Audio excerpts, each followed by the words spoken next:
16% অ্যালকোহলযুক্ত 400 মিলি মিশ্রণে কতটা বিশুদ্ধ অ্যালকোহল যোগ করতে হবে যাতে মিশ্রণে অ্যালকোহলের ঘনত্ব 40% হয়? তাহলে 16% অ্যালকোহল, 16% মানে কত?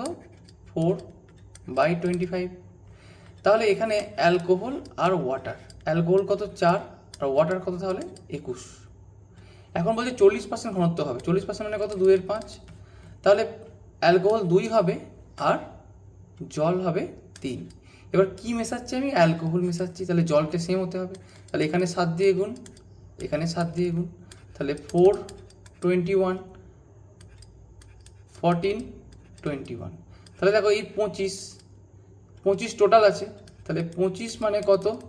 25 মানে তোমার 400 মিলি। এক মানে কত? 400/25। এখানে 4 100 আছে, তাহলে 4, 16। তাহলে 1 মানে 16। তাহলে কত বেড়েছে আমার? 10 বেড়েছে। তাহলে 10 মানে কত? 160। তাহলে 160 মিলিলিটার আমায় অ্যালকোহল যোগ করতে হবে।